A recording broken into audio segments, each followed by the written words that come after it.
வணக்கம். இன்றைய முக்கிய நிகழ்வுகள். ஆதி திராவிடர் நலம் மற்றும் பழங்குடியினர் நலத்துறை மூலம் ஏழை மணப்பெண் திருமண உதவித்தொகை முதலமைச்சர் ரங்கசாமி வழங்கினார். உல்லாஸ் எனும் புதிய பாரத கல்வியறிவு திட்டம் துவக்க விழா. அமைச்சர் நமச்சிவாயம் தலைமையில் காட்டேரிக்குப்பம் அரசு பள்ளியில் நடைபெற்றது. பூரணகுப்பம் பள்ளி இடமாற்றம் அடைத்த ஆசிரியை மீண்டும் பள்ளிக்கு கொண்டு வர கோரி மாணவர்களுடன் பிறந்த பெற்றோர்கள். காரைக்கால் மேடு அரசு மேல்நிலை பள்ளியில் 9ஆம் வகுப்பு பயிலும் லித்தியாஸ் என்கிற மாணவி ஒரு நாள் மாவட்ட ஆட்சியராக பணிபுரிந்தார். காரைக்கால் பகுதியில் பல்வேறு இடங்களில் காணாமல் போன சுமார் ரூபாய் 5 லட்சம் மதிப்பிலான கைபேசிகள் உரியவர்களிடம் ஒப்படைத்த போலீசார். இனி விரிவான நிகழ்வுகள். ஆதி திராவிடர் நலம் மற்றும் பழங்குடியினர் நலத்துறை மூலம் ஏழை மணப்பெண் திருமண உதவித்தொகை முதலமைச்சர் ரங்கசாமி வழங்கினார். ஆதி திராவிடர் நலம் மற்றும் பழங்குடியினர் நலத்துறை மூலம் செயல்படுத்தப்பட்டு வரும் ஏழை மணப்பெண் திருமண உதவித்தொகை திட்டத்தின் கீழ் ஏழை மணப்பெண்களின் பெற்றோர்களுக்கு திருமண நிதி உதவித்தொகையாக 1 லட்சம் ரூபாய் வழங்கப்பட்டு வருகிறது. இத்திட்டத்தின் கீழ் புதுச்சேரியை சேர்ந்த 199 பயனாளிகளுக்கு தலா ரூபாய் 1 லட்சம் வீதம் மொத்தம் 1.9 கோடி திருமண நிதி உதவித்தொகை வழங்கும் நிகழ்ச்சியை மாண்புமிகு முதலமைச்சர் திரு ரங்கசாமி அவர்கள் புதுச்சேரி சட்டப்பேரவையில் தனது அலுவலகத்தில் தொடங்கி வைத்தார். இந்த தொகையானது அவரவர் வங்கிக் கணக்கில் செலுத்தப்படும். இந்நிகழ்ச்சியின் போது மாண்புமிகு சட்டப்பேரவைத் தலைவர் திரு செல்வம் மற்றும் மாண்புமிகு குடிமைப் பொருள் வழங்கல் மற்றும் நுகர்வோர் விவகாரங்கள் துறை அமைச்சர் திரு ஏ.கே. சாய்ஜி சரவணகுமார், துறை இயக்குனர் திரு ஆர் இளங்கோவன் மற்றும் துறை அதிகாரிகள் உடனிருந்தனர். உல்லாஸ் எனும் புதிய பாரத கல்வியறிவு திட்டம் துவக்க விழா அமைச்சர் நமச்சிவாயம் தலைமையில் காட்டேரிக்குப்பம் அரசு பள்ளியில் நடைபெற்றது. புதுச்சேரி அரசு மாநில பயிற்சி மையம் மற்றும் மாநில எழுத்தறிவு இயக்கம் சார்பில் உல்லாஸ் கற்றல் மைய திறப்பு விழா மண்ணாடிப்பட்டு தொகுதி காட்டேரிக்குப்பம் அரசு பள்ளியில் துவக்கப்பட்டது. இதில் 15 வயதிற்கு மேற்பட்ட கல்லாதவர்களுக்கு கல்வி அளித்து புதுச்சேரியை 100% கல்வியறிவு பெற்ற மாநிலமாக மாற்றும் குறிக்கோளோடு இத்திட்டத்தினை புதுச்சேரி அரசு செயல்படுத்தியுள்ளது. இதில் சிறு வயதில் பள்ளி படிப்பை தவறவிட்ட பெரியவர்கள் அனைவரும் சேர்ந்து கல்வி கற்கலாம். அந்தந்த ஊர்களில் உள்ள அரசு பள்ளிகளில் இத்திட்டத்தின் கற்றல் மையங்களாக செயல்படுத்தப்படும். இத்திட்டத்தின் முதல் கற்றல் மைய திறப்பு விழா காட்டேரிக்குப்பம் அரசு தொடக்க பள்ளியில் இன்று காலை நடைபெற்றது. இந்நிகழ்ச்சியில் புதுச்சேரி மாநில கல்வித்துறை அமைச்சர் நமச்சிவாயம் உல்லாஸ் கற்றல் மையத்தை திறந்து வைத்து சிறப்புரையாற்றினார். மேலும் இந்நிகழ்ச்சியில் தன்னார்வல ஆசிரியர்களுக்கு அடையாள அட்டையும் கற்பவர்களுக்கு கல்வி உபகரணங்களையும் வழங்கினார். மேலும் இந்நிகழ்ச்சியில் தேசிய அளவில் உல்லாஸ் பாடத்திட்டத்தை புதுச்சேரி மாநில எழுத்தறிவு மையம் இணைய வழி கற்றல் பொருளாக உருவாக்கியுள்ளது. அவற்றை கல்வி அமைச்சர் இந்நிகழ்வின் போது தற்போதைய பயன்பாட்டிற்காக வெளியிட்டார். மேலும் இக்கூட்டத்தில் பேசிய அமைச்சர் இத்திட்டத்தின் மூலமாக நடப்பு ஆண்டில் புதுச்சேரி மாநிலத்தை சேர்ந்த அனைத்து பிராந்தியங்களிலும் 10,000க்கும் மேற்பட்டவர்களை இத்திட்டத்தின் மூலம் பயனடைய ஏற்பாடு செய்யப்பட்டுள்ளதாக தெரிவித்தார். முன்னதாக பள்ளி கல்வித்துறை இயக்குனர் பிரியதர்ஷினி வரவேற்புரை நிகழ்த்தினார். கொம்பின் பஞ்சாயத்து ஆணையர் ஏழ்ராஜன், இணை இயக்குனர் சிவகாமி, முதன்மை கல்வி அலுவலர் மோகன் மற்றும் பள்ளி துணை ஆய்வாளர்கள் பலர் கலந்து கொண்டனர். இவ்விழாவின் இறுதியில் உல்லாஸ் திட்டத்தின் கீழ் நோடல் அதிகாரி சுகுணாபாய் நன்றி கூறினார். இந்நிகழ்ச்சிக்கான ஏற்பாடுகளை பள்ளியின் தலைமை ஆசிரியர் சீனிவாசன் மற்றும் மாநில பயிற்சி மையத்தின் விரிவுரையாளர்கள் செய்திருந்தனர்.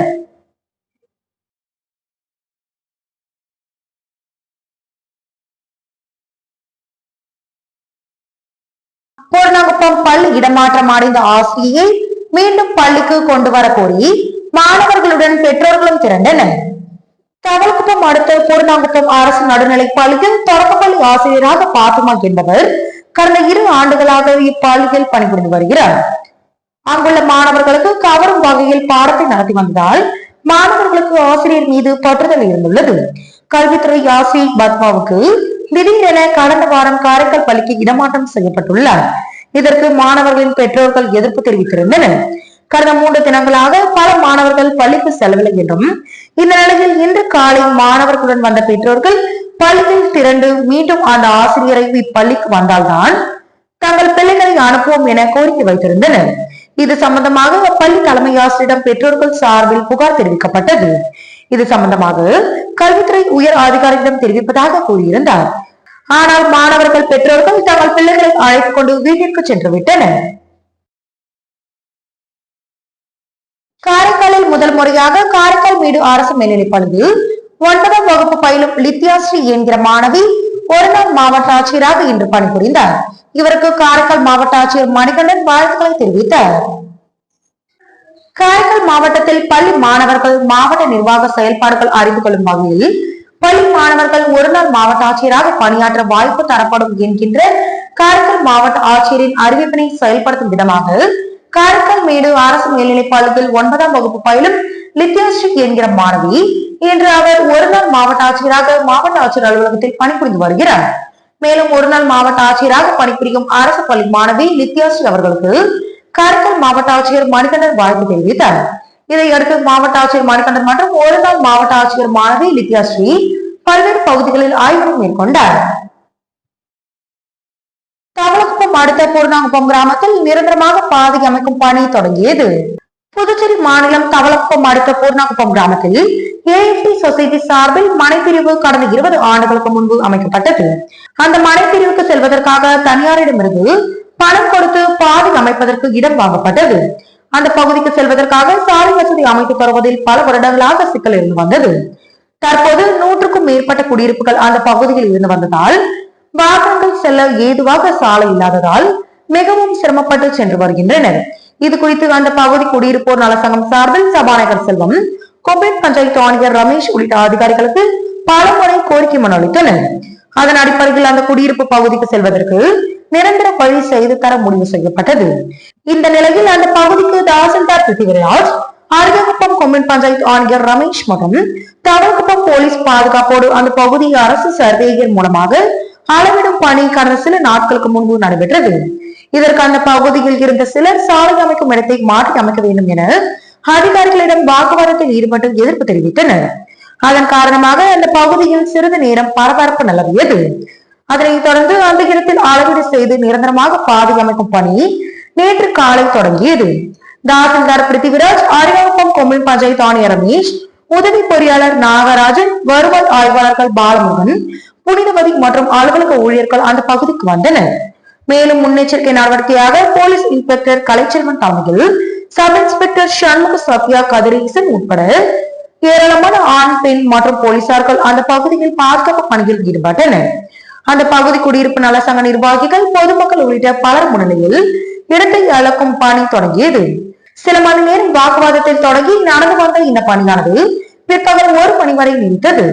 மேலும் JCB உதவியோடு அந்த பகுதியில் புதர்வண்டி கடந்த இடங்களை சுத்தம் செய்து செம்மண் சாலை தற்காலிகமாக அமைக்கும் பணியும் தொடங்கியது. இறுதியில் 20 அடி அகலம் அளவீடு செய்து கருங்கல் நட்டு பெயிண்ட் அடித்துவிட்டு அதிகாரிகள் மற்றும் போலீசார் அங்கிருந்து கலந்து சென்றனர். இந்த சாலையில் உள்ள 3 மின் கம்பங்கள் மாற்றி அமைக்கப்பட்டு பிறகு தார் சாலை அமைக்கும் பணி தொடங்கும் என்றும் ஆணையர் ரமேஷ் தெரிவித்தார்.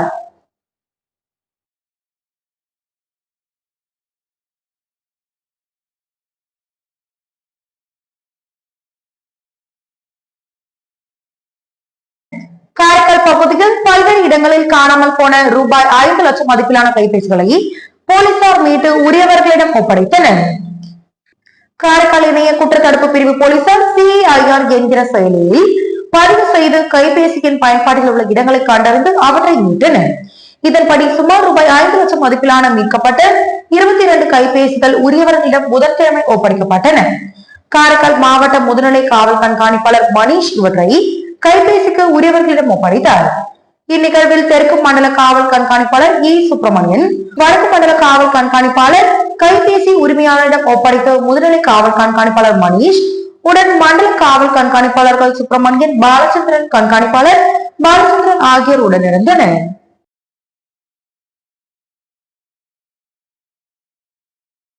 புதுச்சேரி முத்தியால்பேட்டை தொகுதி MS அக்ரஹாரம் பகுதி மக்களின் கழிவறை பிரச்சனைக்கு நிரந்தர தீர்வு. தனது சொந்த நிதியில் 3 இடங்களில் கழிவறை மற்றும் குளியலறைகள் பழுதடைந்ததை புறணமைத்து பயனாளிகளுக்கு ஒப்படைத்த திமுக முன்னாள் MLA நந்தா சரவணனுக்கு அந்த பகுதி மக்கள் நன்றி தெரிவித்தனர். புதுச்சேரி முத்தியால்பேட்டை தொகுதிக்குட்பட்ட MS அக்ரஹாரம் பகுதியில் 100க்கும் மேற்பட்ட குடும்பங்கள் வசித்து வருகின்றன. இவர்களுக்கு கடந்த 2 வருடமாக கழிவறை மற்றும் குளியலறைகள் இல்லாமல் பழுதடைந்திருந்ததால் கடுமையாக அவதிப்பட்டு வந்தனர். மேலும் இது குறித்து தொகுதியின் திமுக முன்னாள் சட்டமன்ற உறுப்பினர் நந்தா சரவணனிடம் கோரிக்கை மனு அளித்தனர். அவர்களின் கோரிக்கை ஏற்றுக்கொண்ட திமுக முன்னாள் MLA நந்தா சரவணன் தனது சொந்த நிதியில் இருந்து 3 இடங்களில் கழிவறைகள் மற்றும் குளியல் அறைகளை புனரமைத்து கொடுத்தார். அதனுடைய திறப்பு விழா இன்று நடைபெற்றது. இதில் கலந்து கொண்ட திமுக முன்னாள் சட்டமன்ற உறுப்பினர் நந்தா சரவணன் குளியலறை மற்றும் கழிவறைகளை திறந்து வைத்து பயனாளிகளுக்கு ஒப்படைத்தார். இது குறித்து அந்த பகுதி மக்களுக்கு கூறும்போது, கடந்த 2 வருடமாக கழிவறை மற்றும் குளியலறை இல்லாமல் அவதிப்பட்டு வந்தோம். எங்களின் கோரிக்கையை ஏற்று கழிவறைகள் மற்றும் குளியலறைகளை புனரமைத்து அடிப்படை வசதிகளை ஏற்படுத்தி கொடுத்த திமுக முன்னாள் எம்எல்ஏ நந்தா சரவணனுக்கு எங்களுடைய வாழ்த்துக்களையும் பாராட்டுகளையும் தெரிவித்துக் கொள்வதாக குறிப்பிட்டனர். இந்நிகழ்ச்சியில் தொகுதி செயலாளர் ஜி.பி. சௌரிராஜன், அவைத்தலைவர் எழிலன், முன்னாள் கவுன்சிலர் தனசேகர் மற்றும் மதன் பாபு, பலராமன் பூபதி, திமுக மகளிர் அணி தனம், கலைவாணி, விமலா உள்ளிட்ட கழக நிர்வாகிகளும் எம்.எஸ். அக்ரகார பொதுமக்கள் மற்றும் ஊர் பெரியவர்கள் உடனிருந்தனர்.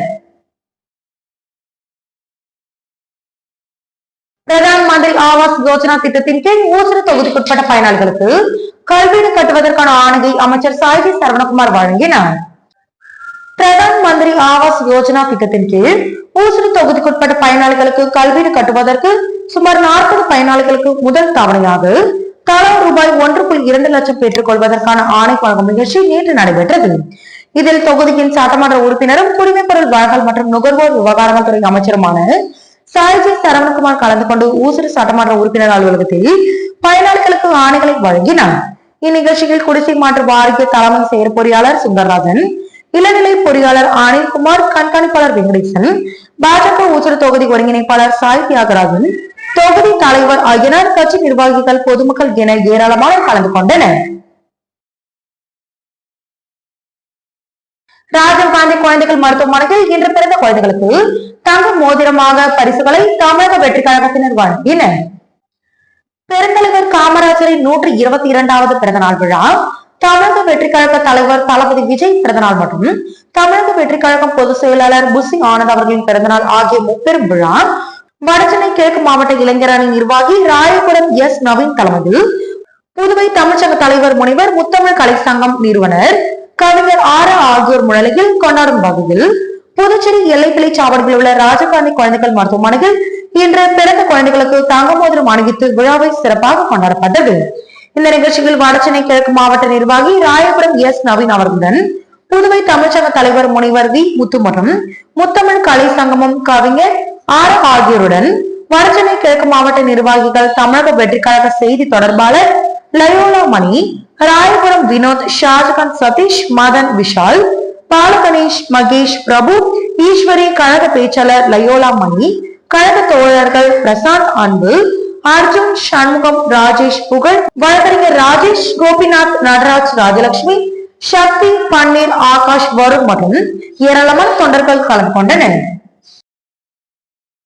காரைக்காலில் புகழ்பெற்ற அருள்மிகு காரைக்கால் அம்மையார் சிவபெருமானை பூஜிக்கும் காட்சியில் அம்மையார் மஞ்சள் காப்பு அலங்காரத்தில் பக்தர்கள் அருள்பாலித்தார். இதில் ஏராளமான பக்தர்கள் கலந்து கொண்டு சுவாமி தரிசனம் செய்தனர். காரைக்காலில் அமைந்துள்ள புகழ்பெற்ற அருள்மிகு காரைக்கால் அம்மையார் 63 பெண் நாயன்மார்களில் ஒருவரான ஸ்ரீ காரைக்கால் அம்மையாரின் வாகன திருவிழா வெகு விமர்சையாக நடைபெற்று வருகிறது. இன்று ஆடி மாத பிறப்பை முன்னிட்டு அம்மையாருக்கு சிறப்பு அபிஷேகம் நடைபெற்றது. தொடர்ந்து சிவபெருமானை பூஜிக்கும் காட்சியில் வலது கையில் விளக்கும், இடது கையில் மணியுடன் மஞ்சள் காப்பு அலங்காரத்தில் அம்மையார் பக்தர்களுக்கு அருள்பாலித்தார். தொடர்ந்து மகா தீபாரதனையும் நடைபெற்றது. இதில் ஏராளமான பக்தர்கள் பங்கேற்று அம்மையாரின் அருள் பெற்றனர். புதுச்சேரி மாநிலத்தை சேர்ந்த செந்தில்குமார் என்பவர் தமிழக வெற்றி கழகத்தின் நிர்வாகியாக உள்ளார். இவரது பிறந்த நாளுக்கு தமிழக வெற்றி கழக நிர்வாகிகள் வாழ்த்து தெரிவித்தனர். புதுச்சேரி மாநிலத்தை சேர்ந்த செந்தில்குமார் என்பவர் தமிழக வெற்றி கழகத்தின் நிர்வாகியாக உள்ளார். இவரது பிறந்த நாளுக்கு தமிழக வெற்றி கழக நிர்வாகிகள் வாழ்த்து தெரிவித்தனர்.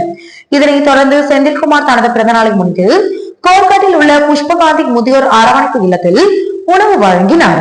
மேலும் மனநலை பாதிக்கப்பட்ட குழந்தைகளுக்கு காலை டிஃபன் வழங்கினார். தொடர்ந்து மிட்டா மண்டக்கப்பட்டு ஊராட்சி ஒன்றிய தொடக்கப்பள்ளியில் பயிலும் மாணவ மாணவிகளுக்கு இனிப்புகள் வழங்கி நோட்டு, பேனா, பென்சில், லப்பர், ஸ்கேல் ஆகியவற்றை வழங்கி தனது பிறந்த நாளை சிறப்பாக கொண்டாடினார். இதில் கண்டமங்கலம் ஒன்றிய தலைவர் ஸ்டீபன், துணைத் தலைவர் அசோக் மற்றும் நிர்வாகிகள் பூவரசன், பாலசுந்தர் எழில், சரண்குமார், மணிகண்டன், அஜய், புகழ், கரண், அமரன், பூபாலன், அலெக்ஸ், கலைமாறன், அங்காளன், திலீப், அனிஷ், விஜயகுமார் பலர் கலந்து கொண்டு செந்தில்குமாருக்கு பிறந்தநாள் வாழ்த்துக்களை தெரிவித்தனர். புதுச்சேரி பிரதேச நம்மாழ்வார் இயற்கை உழவர்கள் சங்கம் சார்பில் தேசிய நெல் திருவிழா கரியமாணிக்கம் ஹோமி பிளவர்ஸ் மேல்நிலைப் பள்ளியில் சிறப்பான முறையில் நடைபெற்றது.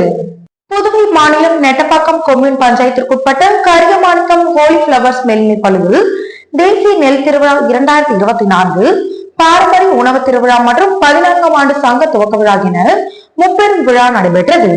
புதுச்சேரி பிரதேச நம்மாழ்வார் இயற்கை உழவர்கள் சங்க ஒருங்கிணைந்த தலைவர் வேணுகோபால் அனைவரையும் வரவேற்று பேசினார். இவ்விழாவிற்கு சிறப்பு அழைப்பாளர்களாக புதுவை சட்டப்பேரவை தலைவர் செல்வம், சட்டப்பேரவை துணைத் தலைவர் ராஜவேலு, புதுவை அரசு கொறடா ஏக்கிரி ஆறுமுகம் ஆகியோர் கலந்து கொண்டு சிறப்புரையாற்றியதோடு விழாவில் பங்கேற்ற விவசாயிகளுக்கு பாரம்பரிய விதை நெல் 2 கிலோ மற்றும் நினைவு பரிசாக கேடயம் வழங்கி சிறப்பு செய்தனர். இவ்விழாவில் வேளாண் துறை இயக்குனர் வசந்தகுமார், வேளாண் துறை செயலர் ராஜன், இயற்கை மருத்துவர் சித்தர், தமிழர் வேளாண்மை ஞான பிரகாசன், அகில இந்திய திருக்குறள் ஆய்வு மைய நிறுவனர் சீதரா தேவி, வேளாண் அறிவியல் நிலைய முதல்வர் விஜயகுமார், காலாப்பட்டு மத்திய சிறை கண்காணிப்பாளர் பாஸ்கரன் உட்பட சிறப்பு விருந்தினர்கள் கலந்து கொண்டு முன்னிலை வகித்தனர். இவ்விழாவிற்கு தமிழகம் மற்றும் புதுவை பகுதிகளைச் சேர்ந்த நெல் ஜெயராமன் இயற்கை பாலப்பயிர் சாகுபடியாளர்கள் சங்கம், புதுச்சேரி பிரதேச நம்மாழ்வார் இயற்கை உழவர்கள் சங்க நிர்வாகிகள், உறுப்பினர்கள், விவசாயிகள், பொதுமக்கள் என அனைவரும் கலந்து கொண்டனர்.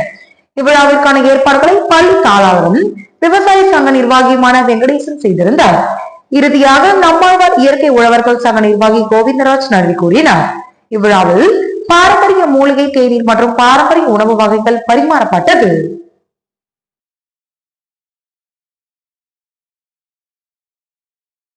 காரைக்காலில் அமைந்துள்ள புனித வானத்து சின்னப்பர் ஆலய மின் அலங்கார தேர்பவனி. புதுச்சேரி மாநிலம் காரைக்கால் நகர் பகுதியில் அமைந்துள்ள புனித வானத்து சித்தப்பர் ஆலய ஆண்டு திருவிழா ஒவ்வொரு ஆண்டும் வெகு விமர்சையாக நடைபெறுவது வழக்கம். அதே போல் இந்த ஆண்டு ஜூலை 10ஆம் தேதி கொடியேற்றத்துடன் துவங்கியது. இன்று ஆலய ஆண்டு திருவிழாவின் முக்கிய நிகழ்ச்சியான மின் அலங்கார தேர்பவனி வெகு விமர்சையாக நடைபெற்றது. தேர்பவனியை முன்னிட்டு ஆலயத்தில் பங்கு தந்தை பால்ராஜ்குமார் சிறப்பு திருப்பலியினை நடத்தி வைத்து தேருக்கு புனித நீர் தேய்த்து தேர்பவனை துவக்கி வைத்தார். தொடர்ந்து புனித வானத்து சின்னப்பர் மின் விளக்குகளால் அலங்கரிக்கப்பட்ட தேரில் பவனி வரும் நிகழ்ச்சியும் நடைபெற்றது. தேர்பவனி நகரின் முக்கிய வீதிகள் வழியாக சென்று மீண்டும் ஆலயம் வந்தடைந்தது. இவ்விழாவில் ஏராளமான கிறிஸ்தவர்கள் கலந்து கொண்டு புனித சின்னப்பரை வழிபட்டனர். இன்றைய நிகழ்வுகள் இத்துடன் நிறைவடைகின்றன. வணக்கம்.